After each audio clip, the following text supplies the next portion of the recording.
Assalamu alaikum dear students, it's Muhammad Fawad, your physics teacher along with the 8th lecture of online classes. Today our first lesson topic is energy stored in a capacitor. Capacitor के बारे में हम काफ़ी कुछ पिछले lesson में पढ़ चुके हैं, डिस्कस कर चुके हैं, उसके डिफरेंट एस्पेक्ट्स को डिस्कस कर चुके हैं। आज का हमारा टॉपिक है कि कैपेसिटर में जब एनर्जी स्टोर होती है तो क्या सिचुएशन होती है। उसके लिए हम कुछ मैथमेटिकल डेरिवेशंस भी करेंगे, फार्मूलाज वगैरह डिराइव करेंगे, जिनकी मदद से हम किसी भी कैपेसिटर में स्टोर्ड एनर्जी को कैलकुलेट कर सकते हैं। जहन में रखें कि हम यहाँ पर चार्ज जो स्टोर होता है उसकी बात नहीं कर रहे बल्कि एनर्जी की बात कर रहे हैं। कंसिडर करें कि दो पैरेलल प्लेट्स हैं जिनको हम बैटरी के साथ कनेक्ट करते हैं। दो पैरेलल प्लेट कैपेसिटर को शो कर रहे हैं। ये एक पैरेलल प्लेट कैपेसिटर है। जब इस कैपेसिटर को हम बैटरी के साथ कनेक्ट करते हैं तो चार्ज स्टोर होना शुरू हो जाता है। इसमें से एक प्लेट पे जो कि पॉजिटिव टर्मिनल के साथ अटैच्ड है, इस पे पॉजिटिव चार्ज स्टोर हो जाता है, दूसरे प्लेट पर नेगेटिव चार्ज स्टोर हो जाता है और दोनों प्लेट्स के दरमियान जो वोल्टेज है वो बैटरी के वोल्टेज के इक्वल हो जाती है। इस केस में हम कंसिडर करते हैं कि charges plus Q minus Q store होते हैं और वोल्टेज वी होता है। बैटरी से कनेक्ट करने से पहले दोनों प्लेट्स के दरमियान जो वोल्टेज है वो ज़ीरो होता है और बैटरी के साथ कनेक्ट करने के बाद दोनों प्लेट्स के दरमियान जो वोल्टेज है वो V से शो हो रहा है। इस केस में जो हमारे पास एवरेज वोल्टेज आएगा वो बनेगा V/2। अब जैसा कि हमें पता है कि वोल्टेज का फॉर्मूला होता है work done per unit charge, और चूँकि वर्क डन स्टोर होता है तो स्टोर्ड एनर्जी की सूरत में हम उसको शो कर सकते हैं, पोटेंशियल एनर्जी है। तो एनर्जी की सूरत में हम इसको लिखेंगे U/Q, जहाँ पे U हमें एनर्जी को रिप्रेजेंट कर रहा है। तो वोल्टेज हो जाएगा एनर्जी डिवाइड बाय चार्ज। इसको रिफ्रेश करेंगे इस इक्वेशन को तो U का फॉर्मूला बन जाएगा V/Q, यानी जो एनर्जी होगी वो हमारे पास QV या VQ के बराबर होगी। अब इस केस में तो चूँकि हम एवरेज वोल्टेज ले रहे हैं जो V/T के 2 के बराबर है, तो जो एनर्जी की इक्वेशन है वो कुछ इस तरह से बन जाएगी U = QV डिवाइड बाय 2। अब हमें पता है कि Q = CV के बराबर होता है, Q CV के बराबर होता है।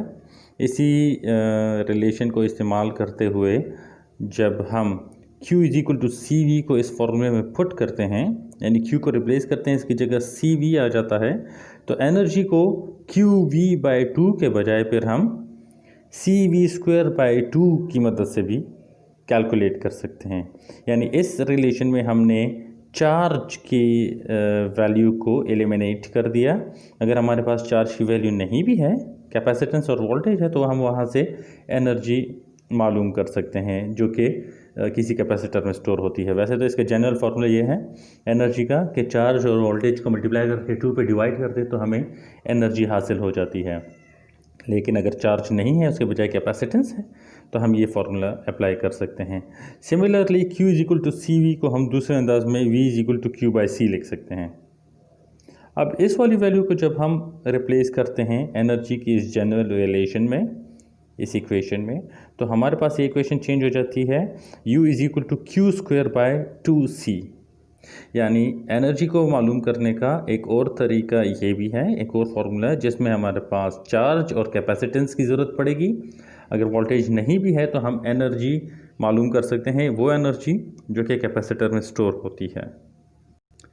बात सिचुएशन में ऐसा होता है कि दोनों प्लेट्स पर मौजूद चार्ज के बजाय हम इन दोनों प्लेट्स के दरमियान मौजूद इलेक्ट्रिक फील्ड को स्टडी कर रहे होते हैं। तो उस कंडीशन में फिर ये जो एनर्जी स्टोर्ड है इसको हम इस तरह से लेते हैं कि this is the energy stored in the electric field between the plates. यानी दोनों प्लेट्स के दरमियान जो इलेक्ट्रिक फील्ड है उस इलेक्ट्रिक फील्ड में कितनी एनर्जी स्टोर होती है, बजाय इसके कि जो दोनों प्लेट्स का पोटेंशियल एनर्जी है उसको नहीं स्टडी करते, क्योंकि हम चार्जेस को नहीं स्टडी कर रहे तो हम प्लेट्स को नहीं स्टडी करते। अगर हम इलेक्ट्रिक फील्ड को स्टडी करते हैं तो इसी एनर्जी को फिर हम इस तरह से लेते हैं कि ये इस इलेक्ट्रिक फील्ड में स्टोर होने वाली एनर्जी है। दोनों सेम ही हैं, लेकिन सिचुएशन को देखते हुए हम सिर्फ रीफ्रेज करते हैं, अल्फाज का उलटफेर हो जाता है।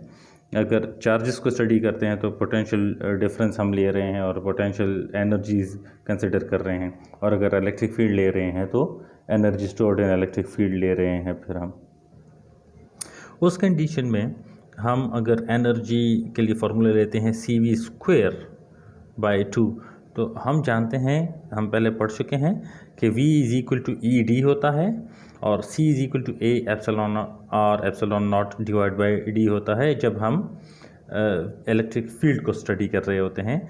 तो उस रेफरेंस में ये दोनों वैल्यूज़ हमारे पास इस तरह से आती हैं, फार्मूले हम पढ़ चुके हैं।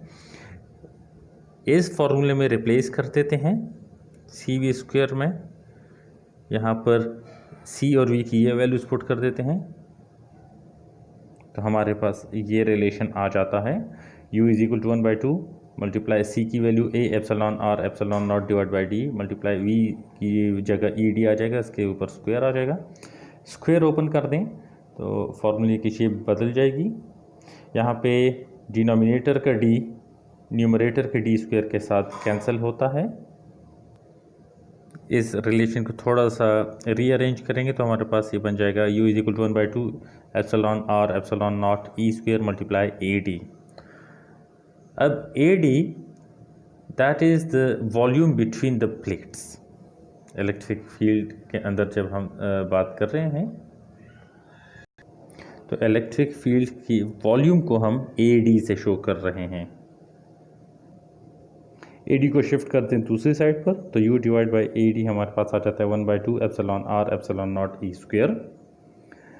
U/AD ये this is the energy content per unit volume of the field, और इसको कहा जाता है एनर्जी डेंसिटी। इसको शो किया जाता है स्मॉल u से। ये एनर्जी डेंसिटी हो जाती है, यानी energy stored per unit volume. तो हम energy stored per unit volume भी मालूम कर सकते हैं किसी कैपेसिटर में उसकी इलेक्ट्रिक फील्ड के हवाले से, अगर हमें इलेक्ट्रिक फील्ड की इंटेंसिटी मालूम हो और रिलेटिव परमिटिविटी भी मालूम हो, तो हम एनर्जी डेंसिटी मालूम कर सकते हैं।